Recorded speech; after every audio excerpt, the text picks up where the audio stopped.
जय हिंद दोस्तों। तो जैसा आपने वीडियो के थंबनेल पे पढ़ा, आज हम बात करने वाले हैं कांग्रेस पार्टी के डाउनफॉल की। जी हाँ दोस्तों, आज कांग्रेस पार्टी इतनी बड़ी पार्टी आज केवल 52 सीट्स पे लोकसभा में स्टैंड कर रही है। तो बेसिकली आज इस वीडियो में हम उन 5 मिस्टेक्स के बारे में डिस्कस करेंगे जो कांग्रेस पार्टी ने कुछ पिछले डिकेड्स में की है। और हम आज उन 5 पॉइंट्स के बारे में भी डिस्कशन करेंगे जिससे कांग्रेस बाउंस बैक कर सकती है और शायद सत्ता में अपना रास्ता बना सकती है। तो वीडियो के टॉपिक पे डायरेक्ट ड्राइव करने से पहले मैं आपको इस वीडियो के बारे में कुछ बता देना चाहता हूँ। तो ये हमारे राजतंत्र सीरीज का पहला वीडियो है। इस सीरीज में बेसिकली हम इन सारे पॉलिटिक्स के मुद्दों को उठाएंगे और बारीकी से देखेंगे और काफ़ी मज़ा आने वाला है। काफ़ी इजी वे में और अंडरस्टैंडिंग वे में हम इस पॉजिटिव वीडियोस को लाते रहेंगे आपके लिए। और मैं आपसे ये रिक्वेस्ट करूँगा कि आप ये सारी वीडियोस ज़रूर देखिएगा, क्योंकि ये आपके लिए डेफिनेटली बहुत इन्फॉर्मेटिव होने वाली है और बहुत पॉजिटिव होने वाली है। तो आप इस पूरी सीरीज़ को फॉलो करिए और आइए अब शुरू करते हैं इस वीडियो को। जी हाँ दोस्तों, पहले हम स्टार्ट करते हैं उन 5 बड़ी गलतियों की जो कांग्रेस ने पिछले कुछ दशकों में की, जिसके कारण अब उन्हें ये परिणाम भुगतने पड़ रहे हैं। पहली बड़ी गलती थी बाबरी मस्जिद डिमोलिशन इन 1992। जी हाँ, बाबरी मस्जिद विध्वंस 6 दिसंबर 1992 में हुआ था। उस टाइम के प्रधानमंत्री हमारे पीवी नरसिम्हा राव जी थे, जो कि उस टाइम कोलिशन गवर्नमेंट थी, तो कई सारे गुटों का नेतृत्व कर रहे थे। तो उस टाइम हुआ यूँ था कि जब बाबरी मस्जिद का विध्वंस हुआ था तो 48 घंटे तक सेंटर से कोई उस मैटर पे कोई लीगल एक्शन, कोई बड़ा एक्शन लिया नहीं गया, जिसके कारण थोड़ा विवाद में आई गवर्नमेंट कि सेंटर ने कोई एक्शन नहीं लिया इतने बड़े मुद्दे पे, जो कि आज तक भी मुद्दा वो इतना बिग मैटर है कि उसके चर्चे तो क्या ही कहें। उसी पे वो पार्टी सबसे पहले घिरी और वहीं से थोड़ा इसका ब्रेकडाउन होना शुरू हो गया। बाकी बीजेपी ने अपनी पकड़ वहीं से बनानी शुरू कर दी, ग्रिप स्ट्रांग होते चली गई, जिसका परिणाम हमने 1996 और 1999 में भी देखा। अब दूसरी बड़ी गलती की बात करते हैं, ये थी स्कैम्स ड्यूरिंग कांग्रेस रूल। जी हाँ, जब पिछले कुछ दशकों में जब कांग्रेस का रूल रहा उसमें कई सारे घोटाले हुए, जुमले हुए। उसमें कुछ एग्जांपल्स के दौरान थ्रू बताना चाहता हूँ मैं आपको।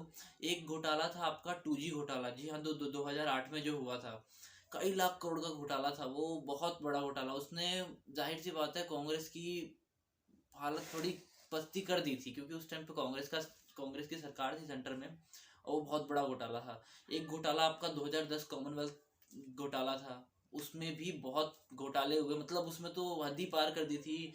ऐसे ऐसे तथ्य सामने आए कि सबके होश फाख्ता रह गए। और उसके बाद एक घोटाला हुआ 2012 में, कोलगेट स्कैम। जी मतलब कोयला घोटाला। वो घोटाला कुछ ऐसा था, उसमें उसकी वैल्यूएशन 1.8 लाख करोड़ अप्रोक्सीमेटली, इतना जानकारों ने उसका अंदाजा लगाया। इतना बड़ा वैल्यूएशन का घोटाला, मतलब पूरे रूट्स ढीले, मतलब जड़ें हल्की कर दी थी कांग्रेस पार्टी की। और अब बात करते हैं तीसरे पॉइंट के बारे में, Congress dynasty to Congress party. ऐसा नहीं, Congress party to Congress dynasty, मतलब फेरबदल ऐसे हुए कि कांग्रेस पार्टी एक कांग्रेस डायनेस्टी में बदल गई। शुरू में जवाहरलाल नेहरू, उनके बाद इंदिरा गांधी जी, उनके बाद राजीव गांधी जी, उसके बाद सोनिया गांधी जी, उसके बाद राहुल गांधी जी। मतलब पूरा एक वंशवाद चला आ रहा है। इस पॉइंट को विपक्ष ने ऐसे टैकल किया, ऐसे ब्लैकलिस्ट किया कि आज वो पूरे देश के सामने है। अब कांग्रेस के साथ साथ कई दूसरी पार्टी भी इसी नज़रों से देखी जाती हैं और वंशवाद के कारण आज वो घुटनों पर है। बीजेपी जैसी पार्टी को खासकर इस मैटर से काफ़ी फायदा मिला है, तो इसको भी उन्हें दूर करने की ज़रूरत है। चौथा पॉइंट, ये एंटी मोदिज्म। जी हाँ, अब इन्होंने अभी रिसेंटली लोकसभा की चुनाव में इतनी कैंपेनिंग करी, इतनी, पूरा वो मोदी जी के ही खिलाफ हो गए, जैसे एक तरफा जंग लड़ी जा रही हो। मतलब देश हित के मुद्दे, देश के थोड़ा प्रोग्रेसिव वे में नहीं जाते हुए उन्होंने पूरा एंटी मोदिज्म कर दिया। मोदी वर्सेस ऑल की लड़ाई। जी हाँ, सुनने में भी खूब आई ना, मोदी वर्सेस ऑल की लड़ाई उस टाइम चल ही रही थी ऐसी। तो वो बहुत गलत हुआ, उससे बहुत ही गलत नेगेटिव वो इम्प्रेशंस गए पूरी जनता के ऊपर। तो वो एक इनको नुकसान किया, चौकीदार चोर है और भी कई सारे नारे जो इन्हें नहीं देने चाहिए थे, वैसे नारे दिए गए। एक लोकतांत्रिक देश में ऐसा नहीं होना चाहिए। और fifth and last point, negative campaigning. जी हाँ, इन्होंने नेगेटिव कैंपेनिंग की, जिसके कारण पूरी जनता नेगेटिव हुई, सेंटिमेंट्स के साथ खेला एक तरह से देखा जाए तो। नेगेटिव कैंपेनिंग में आपका अभी रिसेंटली बालाकोट एयर स्ट्राइक हुई थी 2019 में। जी हाँ, जब हमारे आर्मी के 40 जवान पुलवामा में शहीद हुए थे आतंकवादी हमले में, तो उस टाइम पे गवर्नमेंट ने काफ़ी इनिशिएटिव, काफ़ी बढ़िया स्टेप लिया था, जो एयर स्ट्राइक कर दी थी बालाकोट पे। रिपोर्ट के अनुसार 300 से 400 आतंकवादी मारे गए उसमें। मगर इन लोगों ने हमारी खुद की गवर्नमेंट पे उस टाइम पे, जिस टाइम पूरे देश एक बदले की आग में झुलस रहा था, उस टाइम पे इन्होंने गवर्नमेंट के ही ऊपर सवाल ठोक दिया कि भाई आप सबूत दो कि तुमने कितने आतंकवादी मारे या मारे भी नहीं, कुछ ऐसी बात। अब इस टाइप पे ऐसी बात करना, जाहिर सी बात है एक बेवकूफ को ही पता होता है कि नहीं कौन सा टाइम क्या चीज का होता है। इन्होंने बिल्कुल ही क्रैश कर दिया उसको और उस टाइम पे ये छेड़ गए। तो जाहिर सी बात है 2019 का चुनाव ये एकदम से उसी टाइम छोड़ चुके थे, जिस टाइम पे उन्होंने ऐसी ऐसी बातें बनाना शुरू कर दिया था और बहुत कुछ। तो ये थे वो 5 मिस्टेक्स जो कि इनके द्वारा किए गए, जिनका परिणाम इन्हें आज भी भुगतना पड़ रहा है। और कांग्रेस का इंप्रेशन बिल्कुल ही डाउन हो चुका है आज इमेज में बाकी पब्लिक के। तो अब हम आते हैं उन 5 पॉइंट्स पे जिससे कांग्रेस पार्टी दोबारा अपनी इमेज सुधार सकती है पब्लिक के बीच में। जी हाँ, तो पहला पॉइंट ये है कि they Congress party is an opponent and they should do it the task of opponent, not the breaker of the society. जी हाँ, मतलब आप ये देखिए, विपक्ष को विपक्ष की तरह काम करना चाहिए। अब जब देश के विकास का मुद्दा आए, चाहे कुछ तरक्की हो, कुछ भी जो इंक्रीजमेंट हो, उसमें दखल ना ही दे तो ठीक रहे। मतलब अगर अपनी जो अभी सत्ता में सरकार है वो प्रोग्रेस कर रही है तो उसमें बाधा ना डाली जाए। आप अपोनेंट है, अपोनेंट का रास्ता चुनिए जो अपोनेंट कर सकते हैं। अब ब्रेकर बनने की इसमें ज़रूरत नहीं है, इससे देश का नुकसान होता है, टाइम की किल बहुत होती है, टाइम बहुत किल होता है। आप देख सकते हैं एनआरसी सीए के मुद्दे पे क्या हुआ। अब ये जाहिर से आप थोड़ी मीटिंग बैठा के आप इस पे थोड़ा सरकार से बात कर सकते थे। अब उस टाइम पे होम मिनिस्ट्री, सेंट्रल गवर्नमेंट, सब पूरा ये था कि आप आइए, हमसे हमने जो भी गलत किया है आप हमें समझाइए, तो हम उस नियम को वापस लेने के लिए राजी हैं। मगर इन्होंने प्रोटेस्ट किया उस टाइम पे, मतलब कितना टाइम खराब हुआ उस टाइम पे। तो उस टाइम ये नहीं होता तो भी काफ़ी काम बढ़िया हो सकता था। दूसरी बात, expression in public should be good. मतलब आपका इंप्रेशन इतना खराब हो गया है पब्लिक में, तो उसको ठीक करने की ज़रूरत है। जो कांग्रेस की तरफ से बयानबाजियाँ आती है वो बहुत ही टेढ़ी मेढ़ी आ रही हैं, जिसका रिसेंट उदाहरण है एकदम किसान आंदोलन अभी जो चल रहा है उसमें। जब 26 जनवरी को प्रोटेस्ट हुआ उसके बाद कांग्रेस की तरफ से ये बयान आता है कि पुलिस क्या कर रही थी,